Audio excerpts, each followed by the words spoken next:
Merci, frère Roland, pour l'occasion que vous me donnez. Comme je vous l'ai dit d'entame, je suis Priscille Kouassi. Je suis issue d'une famille aisée. Mon père est douanier et ma mère est juriste. Ils m'ont fait partir très tôt en Europe pour pouvoir terminer mes études. Et de là-bas, j'ai poursuivi mes études. Par la grâce de Dieu, tout allait bien, tout va bien. Et je suis sortie architecte. Donc, bien évidemment, je m'en sors financièrement, tout va bien. Mais le seul problème est que ma relation avec les hommes est difficile. Et pour cela, j'ai dû en parler à une de mes camarades qui m'a mis en contact avec un monsieur qui vit en Côte d'Ivoire. Et nous avons commencé à discuter, tout allait bien. Le fil passait très bien entre nous. Je suis tombée littéralement amoureuse de lui. Mais le seul problème est que lui, il n'avait pas les moyens. Il était au chômage. Mais moi, ça ne me posait pas de problème puisque moi, je m'en sortais déjà. Et comme ça, on a décidé ensemble de se marier. Donc, je suis venue au pays. J'ai financé plutôt le mariage. J'ai tout pris en charge. On s'est mariés. Tout allait bien. Je suis rentrée après ça. D'accord. Mais est-ce qu'avant de venir pour faire le mariage, vous aviez la certitude qu'il vous aimait? Oui, parce qu'il se comportait bien avec moi, on s'entendait bien. Il était drôle. En fait, il répondait à toutes mes attentes, en fait. Donc, moi, ça ne me posait pas de problème. J'étais confiante que c'était l'homme de ma vie. Est-ce que vos parents ont opposé résistance quand vous leur avez dit que vous souhaitez vous marier avec ce dernier? Non, pas du tout, parce que mes parents, je suis enfant unique. Donc, mes parents, eux, mon bonheur aussi, elle fait le bonheur plutôt. Donc, ils n'ont pas trouvé de problème à cela. D'accord. Donc, le mariage a été célébré et c'est vous qui l'avez financé? Oui, oui. Pourquoi? Puisque lui, ça n'allait pas chez lui, il n'avait pas les moyens. Donc, je n'ai pas trouvé de problème. J'étais amoureuse, je n'ai pas trouvé de problème à tout prendre en charge. Et autres. Donc, quand vous dites tout prendre en charge, qu'est-ce que vous avez pris en charge exactement? De la dot, le mariage, à la mairie, tout en fait. Les tenues, les alliances? Les tenues, tout, les alliances, tout. Bon, lui, il s'est débattu, il a participé, on peut dire, à 20% comme ça. Donc, j'ai pris plus de 80% en charge. Vous l'aviez fait par amour ou c'était une manière pour vous d'acheter son amour? Non, pas du tout par amour. Parce que j'étais confiante qu'il m'aimait, je me sentais rassurée à ses côtés. Donc, je n'ai pas trouvé de problème à cela. D'accord, ok. Donc, je vous laisse poursuivre votre récit. Merci. Donc, après le mariage, je suis retournée en Europe. Peu de temps après, on a décidé ensemble qu'il me retrouve en Europe, puisque c'est là-bas que je réside. On a fait ses papiers, il m'a retrouvée en Europe. Étant là-bas, tout allait bien. Dans les 2 premiers mois, tout allait bien, on s'entendait. C'était la même atmosphère. Et après, on a fait ses papiers aussi en Europe pour qu'il puisse trouver un petit boulot. Et il a commencé à travailler, par la grâce de Dieu. Il a commencé à travailler. Même si ce n'était pas trop, mais il se débrouillait, ça allait. Mais apparemment, là, c'était le début de...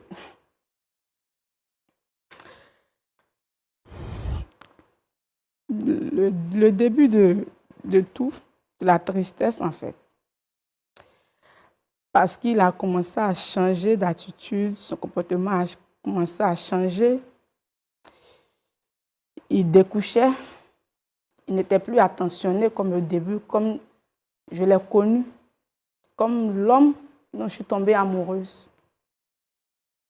Monsieur ne me parlait pratiquement pas. Et du coup, je lui pose la question de savoir qu'est-ce qui ne va pas. Il me sort des phrases du genre, il n'y a rien. Franchement. Et ça, je l'avais présenté aussi à une de mes camarades qui venait souvent à la maison nous voir. Les deux s'entendaient très bien. Le fil passait très bien entre eux. Mais comme ces sorties commençaient à être récurrentes, il ne me donnait pas de raison claire. Je commençais à douter de lui. Et comme ça, un soir, je l'ai suivi quand il est sorti. Je l'ai suivi. Et là, qu'est-ce que je découvre? Je le vois aller prendre la direction de la maison de ma camarade.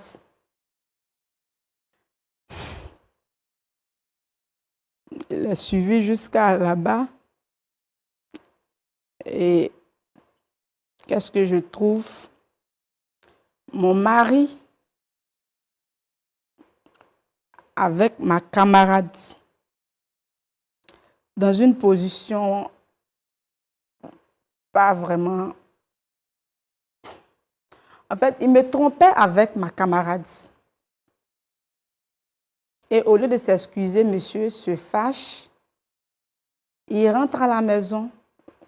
Je me suis embrouillée un peu avec ma camarade, mais moi, je l'ai suivi après. Arrivé à la maison, moi, je m'attendais à des excuses de sa part. Mais là, c'était le contraire. Il m'accusait, moi.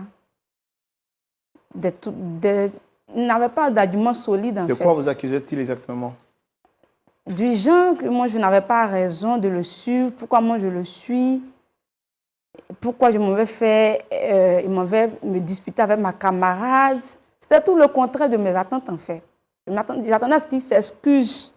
Mais là, c'est un autre comportement que je vois. Et là, il range ses affaires et il sort de la maison. Sans même me dire où il partait. Apparemment, il vivait avec ma camarade. Elle aussi, elle avait commencé à se comporter bizarrement. Elle n'avait rien à se reprocher. Les deux vivaient ensemble. J'essayais de le contacter, il ne me répondait plus. Par la suite, j'ai appris qu'il est rentré au pays.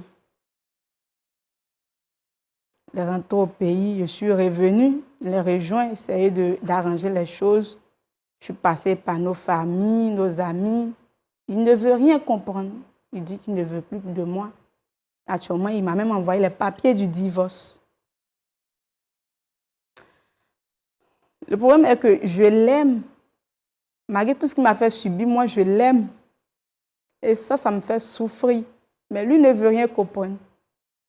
Je ne veux pas divorcer de lui parce que je l'aime, peu importe ce qu'il m'a fait, moi, je l'aime toujours. C'est pourquoi je suis là ce soir, pour que vous puissiez m'aider à trouver une solution. Rappelez-moi son nom, vous avez dit? Monsieur Stan Kwasi.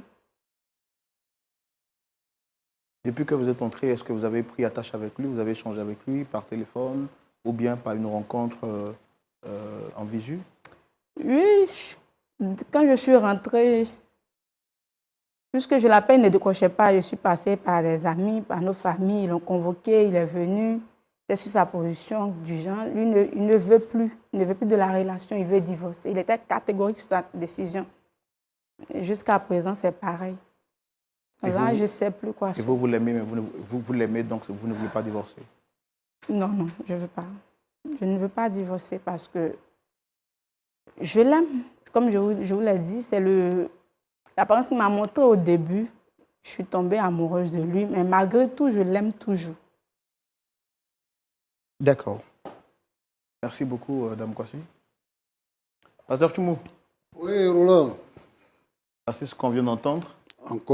Encore? Oui. On vient d'écouter notre sœur, Dame Kwasi, qui, par amour, a investi un homme. C'est ça. Il n'était rien, il n'avait rien. Elle a cru en l'amour, même s'il est vrai qu'aujourd'hui, l'amour est devenu une denrée rare. Elle a fait le choix de croire en l'amour.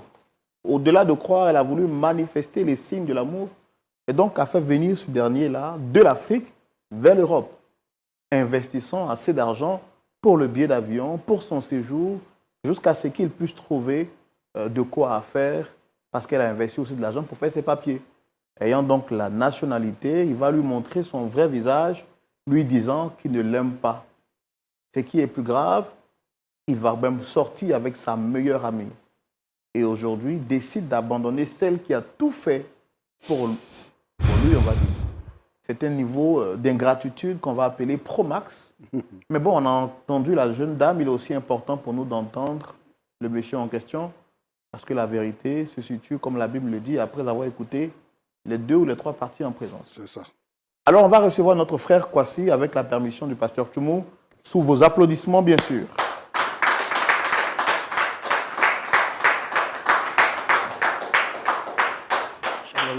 Shalom, merci de vous installer.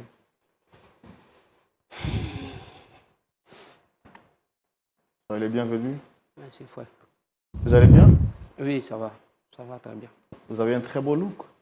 Merci beaucoup. Waouh. Chez nous en Côte d'Ivoire, on dit que vous êtes frais. Donc, une manière de dire que vous êtes bien habillé. Merci beaucoup, frère. Vous avez de la classe, de l'élégance. Bienvenue chez nous, bienvenue chez vous également. Vous êtes à l'émission Point d'accord. Roland Sambo, présentateur de l'émission, le pasteur Tchoumou est là.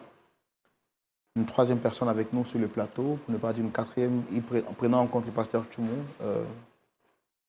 Dame Kwasi, est-ce que vous la reconnaissez?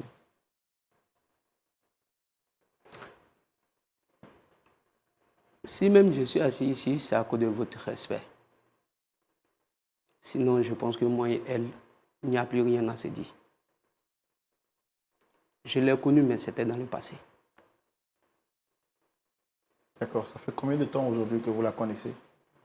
Ça va faire pratiquement 4 ans. Mais ça fait 1 an qu'on n'a plus d'accord, on n'a plus rien à se dire pour moi. Ça fait 1 an que vous n'avez plus rien à vous dire. À vous entendre parler, j'ai l'impression que vous gardez un souvenir triste de vos contacts. Est-ce qu'elle vous a fait quelque chose qui vous a blessé? D'abord, elle m'a humilié d'abord. Stan. Elle m'a humilié. Elle m'a rabaissé. Sous prétexte que parce qu'elle m'a aidé à partir en Europe. Ok. Comment vous l'avez rencontrée? C'était par le bienfait d'une camarade. C'est comme ça qu'on s'est mis à échanger pendant un bon moment. Moi, je ne l'ai pas forcé. Hein. Je ne l'ai pas forcé. On a dit qu'on va se marier, on s'est marié. On est parti. Je ne pouvais rien faire. Elle était collante, tu ne pouvais rien faire en fait. Mais Stan, ça c'est de C'était l'amour. exagéré. C'était exagéré, c'est quel amour ça? C'était exagéré. Je ne pouvais plus. Juste ça, c'est qu'elle me suit un jour jusqu'à chez sa camarade pour aller m'humilier devant sa camarade. Mais qu'est-ce que tu faisais là-bas? Ça ne te regarde pas. Ma camarade. Ça ne te regarde pas. Est-ce que c'est elle qui doit me dire ce qu'elle m'a fait à quelque part? Le respect n'avait plus sa place dans la relation. C'est pourquoi j'ai décidé d'abandonner. J'ai pris ma décision. Et je ne reviens plus derrière. Je l'ai bien dit, si je suis assis ici, c'est à cause de vous. C'est pour votre respect. D'accord. Est-ce que quand vous l'avez rencontrée, vous l'aimiez? Quand vous avez été mis en contact par le biais de votre ami en question, est-ce que vous l'aimiez ou c'était juste de l'attirance? Moi, je ne savais pas qu'elle était comme ça. Si moi, je savais qu'elle était comme ça, je n'allais même pas essayer. Stan. Vous ne saviez pas qu'elle était comment? Qu'elle était collante. En plus, tu as pris de l'âge et puis tu ne prends pas de conscience. Je ne peux pas respirer. Elle me surveille comme... Je ne sais même pas comment il peut appeler ça. Vous vous sentez emprisonné dans la relation? C'était très grave que prison même. Prison même, on en dit un peu. Les prisonniers, il y a un moment où on les fait sortir, vendre les tapes. J'étais surveillé de près. Elle dit, elle a mis ses moyens 80. Je peux rembourser, elle a dépensé combien même? Stan. Elle a dépensé combien? Et puis elle va venir s'asseoir pour... Faut pas, elle va se donner un genre. Faut pas, elle va se donner... Bon, c'est quelle image tu veux avoir ici? Tu veux avoir quel genre ici? Tu veux qu'on dise quoi? Qui tu es, c'est pour toi seul. Elle veut qu'on n'ont qu'à dire quoi? Je suis ingrat. Je reconnais d'être ingrat si c'est ce qu'elle veut entendre. Je reconnais d'être ingrat si c'est ce qu'elle veut entendre. Stan, c'est comment tu me remercies? Tu as fait quoi et puis on te remercie? Stan, c'est comment tu me remercies de t'avoir aimé? C'est pour ça que je l'ai bien dit, c'est à cause du frère Roland qui est assis ici. Nous, toi et puis moi, on n'a rien à se dire. On n'a rien à se dire. Je l'ai déjà envoyé les papiers. Elle sait. Papier de quoi? De divorce. J'en peux plus. J'ai même enlevé Alliance. Vous pouvez regarder. Je ne veux rien savoir d'elle-même. Je ne veux même pas entendre parler d'elle-même. Je ne veux rien avoir avec elle. C'est des choses que vous auriez pu échanger pour régler, pour essayer de calibrer un peu. Et si vous la trouvez un peu trop collante, c'est des choses qu'on peut discuter. Mais aller jusqu'à vouloir divorcer pour ça, vous ne trouvez pas que vous exagérez? On parle à quelqu'un qui entend. elle n'entend pas. Elle pense, elle compte sur son argent. Elle compte sur son argent. Elle regarde qui elle est. Non, mais Stan. Donc vous estimez qu'elle vous a acheté, c'est ça? C'est ce que, voilà, c'est comme ça, elle veut me faire vivre. Elle veut me faire croire qu'elle m'a acheté, donc je n'ai plus droit à faire quoi que ce soit. Elle veut me faire comprendre qu'elle m'a acheté, parce qu'elle a les moyens. Elle regarde son argent pour se comporter, pour faire ce qu'elle veut. D'accord. Est-ce que vous n'estimez pas que lorsqu'on est amoureux, on a envie de garder, de préserver, cela même peut conduire par moments à la jalousie? Dieu même dit qu'il est un Dieu jaloux. Est-ce que la jalousie en soi est quelque chose de mauvais? Souvent aussi, quand on est amoureux, on peut laisser le temps à son amoureux de respirer. C'est pas bien être amoureux de moi que tu as t'asseoir sur mon nez. Non mais Stan, tu as exagéré. Je t'ai déjà dit tout. Tu veux qu'elle répète ici? Tout ce qu'elle t'a dit, elle peut tout répéter parce que je retiens tout. Et je sais tout. Et c'est une décision bien réfléchie et bien décidée. Je t'ai dit que si c'est pour toi là, tu as dit, tu m'as appris à Abidjan, non? C'est ce que tu prends pour parler à tout le monde, non? Que tu m'as appris à Abidjan dans la saleté, non? Je suis revenu à Abidjan. Maintenant, tu cours après moi, c'est pourquoi? Tu m'as appris à Abidjan, non? Je suis revenu à Abidjan. Je ne parle pas d'argent, je parle de mon amour pour toi. Je suis revenu à Abidjan. C'est Abidjan, tu m'as appris, c'est pour ça. Tu as dit, tu as financé, non? Finance là, c'est fini. Je suis revenu dans mon pays. C'est possible. Il a pris ma décision. Tu forces quoi même? Est-ce que vous reconnaissez au moins qu'elle a joué elle a joué un rôle très important dans ce que vous êtes aujourd'hui? Non, mais le rôle qu'elle a joué là, elle a déjà bénéficié trop que moi-même. Quand vous dites qu'elle a bénéficié, comment est-ce qu'elle a bénéficié? On a fait 4 ans auxquels je ne pouvais rien faire. Je ne pouvais rien faire. C'est parce que j'étais fatigué que j'ai décidé de prendre du recul. Il y a longtemps. Donc vous estimez qu'elle a bénéficié de votre temps? Elle a bénéficié plus que ce qu'elle a. Elle a financé combien? C'est ça, il dit là, si c'est pour ses finances, elle peut rembourser. Malgré tout ce qu'elle m'a fait, moi, elle peut rembourser. Et puis on passe à autre chose. Mais pour cette histoire, il ne veut plus qu'on en parle. Stan, tu me déçois. C'est pour mon respect que je suis venu m'asseoir ici. Non, si c'est elle là, actuellement là, moi je pense que non, il n'y a plus rien à dire quoi en fait. On peut avancer. Moi, il n'a pas mon visage pour monter pour qu'elle ait toujours revenu derrière. Pour quelle raison? Parce qu'elle veut avoir quoi? C'est quel nom elle cherche même. Et puis elle est en train de se promener avec mon nom partout. Elle est partie dans ma famille, elle a parlé, ils ont dit gérer ça, c'est votre affaire de couple. Elle est partie dire à tes parents, tout le monde m'appelle. Pourquoi? Je suis le seul garçon. Mais elle est amoureuse de vous. Elle n'a qu'à être amoureuse de quelqu'un d'autre. Donc Stan, tu peux faire ma camarade qu'à moi. Elle au moins, elle est jolie, elle est encore jeune. Tu as pris de l'âge. Stan! Tu regardes ton argent, tu te comportes. C'est quoi tu veux me faire comprendre? Tu veux quelqu'un t'a dit quoi? Mais tu veux entendre quoi? Je préfère ma camarade que moi. Quand tu regardes ta camarade, tu veux te comparer à elle. Ou bien tu veux qu'on parle? Stan! Pardon. Il y a une migraine, tu ne vas pas venir compléter ici. Pardon. Il n'est pas revenu là-dessus. Ok. D'accord. Moi, je vais vous poser une dernière question. Si c'était vous, et qu'elle s'était comportée de la sorte, est-ce que vous allez apprécier? Si quelqu'un décide de partir, c'est qu'il en a marre. J'ai décidé de partir, c'est une décision.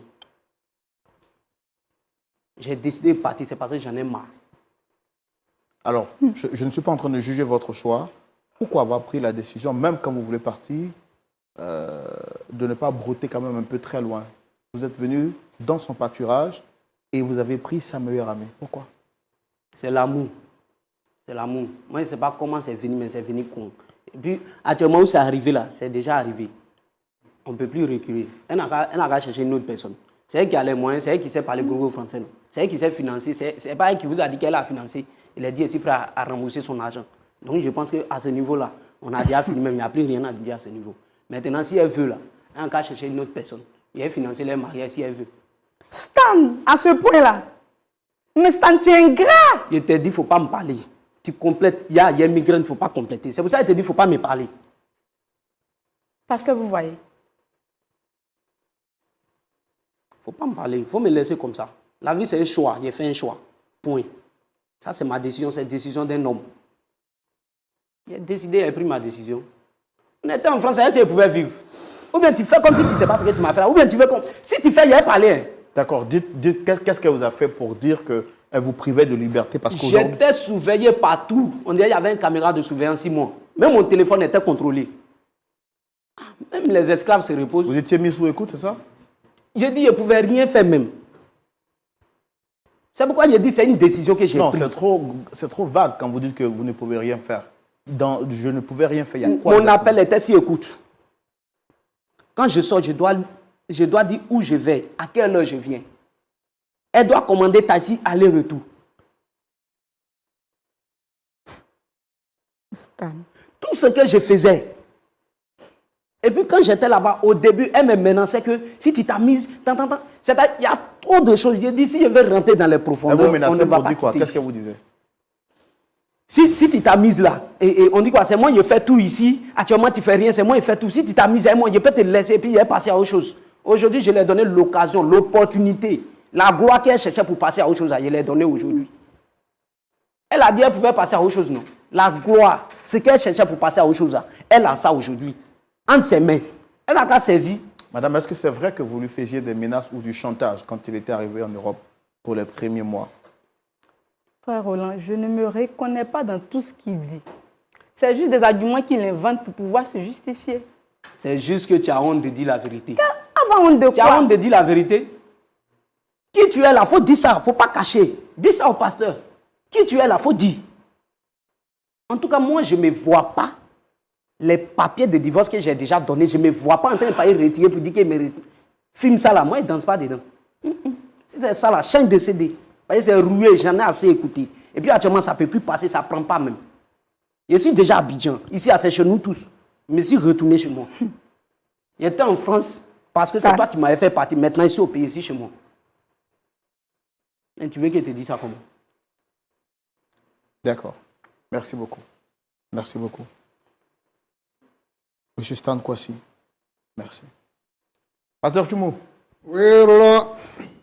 Vous avez vu que ça fait vraiment du bien d'écouter les deux parties en présence. C'est ça. Mais bon, j'ai mon analyse, j'ai ma façon de voir. Mais je ne suis pas celui qui est habilité à trancher de ces histoires pareilles parce que chacun connaît son métier. Mon rôle, c'est de poser des questions et votre rôle, c'est de nous éclairer à la lumière de la parole de Dieu. Que nous dit la Bible? Quel est votre point de vue, pasteur? Je vous retrouve tout de suite dans la rubrique à la loupe de la parole. Après un court voyage, nous voici à présent dans la rubrique à la loupe de la parole pour entendre le point de vue de notre pasteur Tchoumou, le pasteur consultant de cette émission. Bien avant, je vous invite à la minute de partage. C'est maintenant. De quoi est-ce qu'il s'agit? Il s'agit pour vous qui regardez l'émission par Facebook ou bien par sur YouTube, partagez l'émission. Recommandez-la à 2, 3, 5, 10 personnes. Et je suis convaincu que les personnes à qui vous aurez recommandé cette émission vous diront merci à la fin. Quant à moi, je donne la parole au pasteur Tchoumou pour recevoir son avis sur la question. Pasteur Tchoumou, je suis à vous. Ok, merci mon frère Roland. Je veux parler un peu avec Stan. Donc, cette dame-là, c'est ta femme. Mon ex. Vous n'avez pas encore divorcé. Même si tu as les papiers de divorce, vous n'avez pas encore signé le divorce. Donc, c'est ton épouse. Ok. Ouais. Donc, quand on dit après l'amour, c'est la guerre, c'est ça? C'est ce que je vois, parce que je pense que si ça n'a pas marché, c'est qu'on n'a plus rien à se dire. Donc, actuellement, qui fait la guerre? C'est toi? Non. Moi, je ne fais pas la guerre. Moi, j'ai pris ma décision. Non, mais tu dis que si ce n'est pas à cause de... Pour notre respect, tu ne vas pas t'asseoir ici pour Exactement, parce qu'on a tout dit. Donc, toi, tu es dans une logique de guerre maintenant. Bon, tu es venu à Abidjan, tu es venu demeurer à Abidjan ou bien tu es venu pour divorcer puis retourner en Europe? Oui, je suis venu pour divorcer d'abord. Et puis tu as retourné maintenant. Voilà. Pour continuer avec sa meilleure amie, c'est ça? Oui, je peux dire ça comme ça parce qu'elle, au moins, elle a le temps pour moi. Elle me considère, elle me respecte. Tu es chrétien? Non. Tu n'es pas chrétien. D'accord. Mais tu étais content de l'épouser et de partir en Europe, non? Oui, parce que étant ici, ce n'est pas ce comportement-là qu'elle me montrait. Stan, arrête de m'accuser. Mais quand tu es parti en Europe, là, tu ne sais pas que là-bas, heure de retour à la maison, là, c'est calculé, c'est noté? Si elle m'avait dit ça ici, même, je n'allais pas me marier à elle. C'est tout ça qui m'a mis dans le problème là même, qui fait qu'elle pense qu'elle est trop de quelqu'un. Donc toi, tu penses que tu es tellement jolie, tu es tellement puissant, tu peux sortir avec elle, sortir avec sa camarade, donc tu peux décider ce que tu as envie de faire parce que, bon, tu es un joli garçon, c'est ça? Ta camarade elle-même, elle est sincère. Mais tu sais que c'est de la méchanceté. Ce que tu es en train de dire là, ce que tu fais là, un homme ne fait pas ça. Hein? Un homme ne fait pas ça. Elle voulait se marier. Donc, elle a trouvé quelqu'un, même si aujourd'hui, tu as eu les moyens que tu peux rembourser la dot, tu peux rembourser l'argent qu'elle a dépensé pour se marier. Au moment où elle dépensait, toi, tu n'avais rien. Au moment où elle dépensait là, toi, tu n'avais rien. Donc, ce qu'on a déjà fait comme bien, on ne peut pas rembourser. Hein. On ne peut pas rembourser. C'est comme, par exemple, tu as mis ton enfant au monde, tu l'as éduqué, tu l'as scolarisé, il travaille, même s'il a l'argent plus que toi. Ce que toi, tu as dépensé pour que lui soit à ce niveau-là, il ne peut jamais te rembourser. Il ne peut jamais te rembourser. Toi, tu penses que tu es arrivé. Tu es devenu quelqu'un maintenant. Donc, tu peux faire comme tu veux. Quand il y a une situation qui ne va pas dans le couple, là, on s'assoit pour parler. En fait, ton comportement nous montre que c'est parce que tu as trouvé une autre femme. Et donc, l'amour entre toi et puis cette femme-là, c'est tellement fort que tu penses qu'elle est devenue vieille, l'autre est plus jolie qu'elle, et tout ça. Toi, tu dis qu'elle t'a humilié. Mais ça, tu n'es pas en train de l'humilier devant nous et devant tout le monde entier. Tu es en train de l'humilier. Tu dis qu'elle est collante. Si tu es parti avec une femme en France là-bas, et puis arrivé là-bas, elle fait des choses, elle sort avec d'autres hommes, et puis elle ne te calcule pas, tu peux dire ça. Mais elle s'est consacrée à toi. Elle s'est consacrée à toi. Tu dis elle est collante. C'est parce que tu as vu mieux dehors que tu trouves qu'elle est collante. Sinon, tu allais aimer ça. En réalité, tu ne l'as pas aimé pour l'épouser. C'était un moyen que tu voulais pour aller en Europe. Et tu n'as rien dit parce que tu n'avais pas de papiers. Maintenant que tu as papier, tu sais que tu peux venir en Afrique et repartir comme tu veux. C'est pour ça que tu dis que c'est à Abidjan que tu m'avais appris, donc je suis venu à Abidjan. Tu es venu à Abidjan parce que tu veux divorcer. Mon petit, ce n'est pas la meilleure manière de faire. Ce n'est pas la meilleure manière de faire. Parce que elle s'est donnée à toi. Elle s'est donnée à toi. Et elle t'a donné tout ce qu'elle avait. Elle t'a donné son amour. Elle n'a pas considéré ce que ses parents peuvent dire. Elle t'a donné la nationalité. Elle a investi en toi. Parce qu'elle s'est dit qu'elle a trouvé l'homme de sa vie. Et au lieu de jouer ton rôle de mari, d'époux, de grand frère, tu trouves qu'elle est vieille et que ce qu'elle a fait là, ce n'est rien. Si elle veut, elle n'a qu'à dire que tu es ingrat. Oui, tu es ingrat. Tu vois comment tu raisonnes? Si quelqu'un d'autre faisait ça à un membre de ta famille, comment est-ce que tu vas te comporter? Ça là, c'est toi qui as quitté la maison. L'autre là, c'est elle qui va te mettre dehors. L'autre là, c'est elle qui va te mettre dehors. Parce que quand tu ne connais pas quelque chose, il ne faut pas penser que ça n'existe pas. C'est toi qui l'aimes. Est-ce qu'elle t'aime comme toi tu l'aimes? C'est parce qu'elle est jalouse de sa camarade, elle veut briser son foyer. C'est pour ça qu'elle te prend. Mais il faut divorcer, il faut partir. Couleur, tu vas voir là. Tu vas voir. Toi, tu ne sais pas qu'en Europe, là-bas, c'est les femmes qui commandent. Hein? Elle va te mettre à la porte, tu vas dormir dans la voiture. Tu vas voir. Tu sais, Roland. Oui, pasteur. Ce que nos sœurs, là, elles ne comprennent pas, c'est qu'en Afrique, ici, là, tout le monde veut partir en Europe. Ah. C'est pour ça que les gens même prennent la mer pour partir. Tout le monde veut partir en Europe. Donc, chacun utilisera tous les moyens nécessaires pour partir en Europe. Mais si tu as fait partir quelqu'un en Europe et qu'il est arrivé en Europe, ce que tu avais de plus que lui là, c'est que tu étais en Europe. Lui, qu'il est arrivé en Europe maintenant, vous êtes à égalité. Qu'est-ce que tu peux faire d'autre? Vraiment? Et je voulais demander aux gens qui sont là-bas, là, s'ils veulent se marier, donc à se marier entre eux, là-bas. Parce que s'ils viennent chercher femme ici, s'ils viennent chercher garçon ici, ils seront déçus. Quand la femme va arriver, si ses yeux s'ouvrent, elle va se rébeller. Si le garçon il arrive, si ses yeux s'ouvrent, il va se rébeller. Et c'est le cas que nous sommes en train de voir sur ce plateau-là. Ouais. Il dit que tu as l'argent, donc tu fais comme tu veux, garde ton argent. Moi, je pense que je ne suis pas d'accord avec Stan. Et je pense qu'il doit revoir sa position. Ce genre de comportement-là, c'est un mauvais comportement. Même si tu penses que tu ne l'as jamais aimé et que tu veux la quitter, il faut utiliser la manière oui. pour pouvoir partir. Que de t'asseoir là et de la saboter. C'est toi qui l'humilie maintenant. Mais moi, je veux te dire que tu es jeune et tu ne sais pas ce qui sera demain. La Bible dit que chaque jour suffit sa peine. Donc, ce qui va arriver demain, là, on ne sait jamais. On ne sait jamais. Donc, quand on fait les choses, on fait avec réserve. Que le Seigneur t'aide.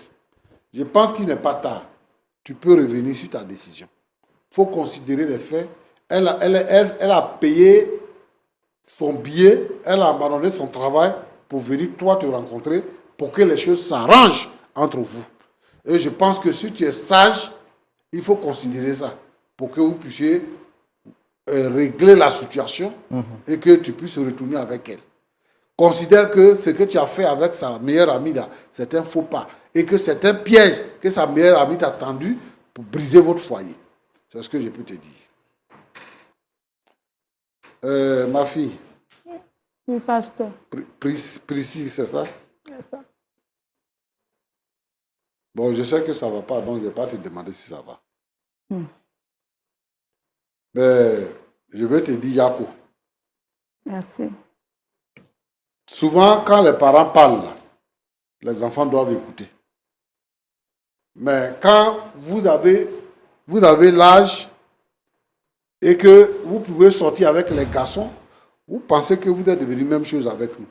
Et bien, vous prenez d'autres décisions au-dessus de ce que nous, on peut décider. Comment toi, une si jolie fille, tu peux venir doter un garçon, faire le mariage et puis partir avec lui? Comment tu veux qu'il te considère? Mais aujourd'hui, là, c'est la tendance. Quand on dit qu'il faut aller me doter, et puis dans le secret, c'est elle qui donne l'argent pour que lui, il aille doter. Où est ta valeur? Tu n'as aucune valeur. Tu n'as aucune valeur. Tu ne pèses pas sur le marché. C'est parce que tu es serré des garçons que tu t'en vas acheter garçon. Et c'est comme ça, il va te regarder. Si moi, là, je ne suis pas avec toi, là, tu ne peux pas trouver garçon. C'est ça que ça veut dire. Tes parents ont travaillé pour que toi, tu sois une lumière, pour que toi, tu sois leur honneur. Tu puisses leur faire honneur. Et toi, tu viens te rabaisser et tu les rabaisses. Tu viens pour demander pardon même. Hein? Ils ne te calculent pas, ils ne calculent même pas tes parents. Regarde comment ils te parlent. C'est parce que toi, tu as donné ton argent pour acheter l'amour. Et c'est comme ça que ça se passe. Certainement, même, il y a des hommes qui voulaient de toi. Et puis, tu as joué au gros dos là. Maintenant, tu es en manque, tu viens acheter garçon en Afrique. Yako à toi. Il dit qu'il veut le divorce. Nous, on n'autorise pas le divorce. Mais on n'oblige pas les gens. C'est à vous de décider. Tu es venu nous voir. Nous, on veut parler, on parle avec lui. Mais vraiment, la façon dont il se présente à nous là, on ne sait pas trop comment on va aborder la situation. Tu dis que tu l'aimes. Il dit, lui, il ne t'aime pas. Il dit, il ne t'aime pas. Donc, qu'est-ce que tu comptes faire? Il faut me dire et puis je vais continuer. Pasteur, essayez de lui demander pardon une dernière fois. Peut-être qu'il peut changer de position. D'accord. Stan. Stan, Il ne faut pas m'appeler. Stan, Alors, elle te dit ça combien de fois? elle dit de te demander pardon. Hein? Elle dit de te demander pardon. Elle veut toujours de toi. Malgré tout ce que tu fais, malgré tout ce qui est arrivé, elle veut de toi. Stan. Je suis déjà un pied de me marier. Stan, à ce La décision est point-là. déjà prise. Je ne me vois même pas en train de changer d'avis. Ok. Non, mais tu es cruel. Bon, Toi, c'est dis-moi, Priscille, Oui, pasteur. tu es chrétienne? Oui. Toi, tu es chrétienne. Oui, je suis chrétienne. Et tu t'en vas prendre quelqu'un qui n'est pas chrétien. Et puis tu le dotes. Tu payes le mariage. Car là, nous, on va régler ça là comment? Toi, tu es parti prendre quelqu'un qui n'est pas chrétien. Si c'est chrétien là, nous, on peut lui dire, la Bible dit tant. Mais lui-même là, il ne sait même pas ce que la Bible dit et il n'a rien à faire de ça. Mais Roland, Oui, pasteur. il faut que nos jeunes gens comprennent. Il faut que nos jeunes gens comprennent que la voie que tes parents t'ont montrée là, la voie du Seigneur là, c'est de s'y fouetter. Il ne faut pas quitter le chemin. Mais moi, je vais te dire une chose. L'amour ne tue pas. L'amour ne tue pas. Il dit que lui, il est prêt à se remarier. Il est venu pour signer les papiers. C'est toi qui as détruit tout ça depuis le début. Premièrement, tu es chrétienne, tu t'en vas, tu dis que comment on appelle ça là? Tu dis que les hommes te déçoivent. Donc, tu demandes à ta camarade de te trouver un homme. Elle te trouve un homme. Et donc, tu joues le rôle de l'homme pour l'épouser. Il n'est pas chrétien, toi-même tu l'épouses et tu vas avec lui. Pasteur, c'est l'amour. C'est l'amour. Je te comprends, ma fille. Yako. Mais moi, je veux que les chrétiens se marient entre eux. C'est ça qui est la normale. Voilà. C'est ça qui est la normale. Les chrétiens doivent se marier entre eux. Le mariage devient valable. Moi, je pense que là, tu as fait un faux pas. C'est tout. Donc, même si tu l'aimes, tu as fait un faux pas. Roland. Oui, pasteur. C'est comme ça qu'on peut dire ça. Que Dieu vous bénisse. Amen.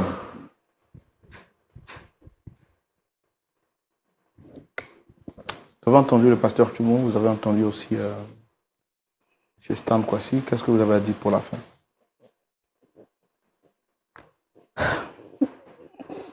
Frère Roland, les mots me manquent. Je ne sais pas quoi dire. Bon, comme je dis toujours,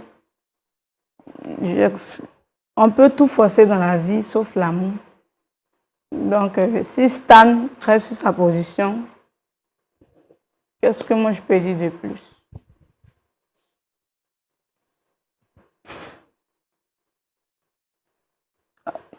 J'accepte sa décision.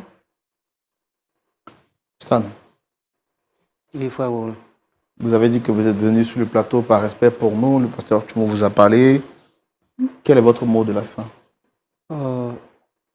Moi, je pense qu'il n'y a pas grand-chose à dire. Mot de fin, c'est si on a fini que je peux partir parce que je ne me sens pas trop ici. Si je peux partir, voilà. Donc, vous restez sur votre décision. Ouais. Malgré tout ce qu'elle a fait pour vous, malgré tous les beaux moments que vous avez passés ensemble, vous n'êtes pas prêt à revoir votre position. Si je peux partir seulement d'ici, c'est la seule chose que je demande actuellement.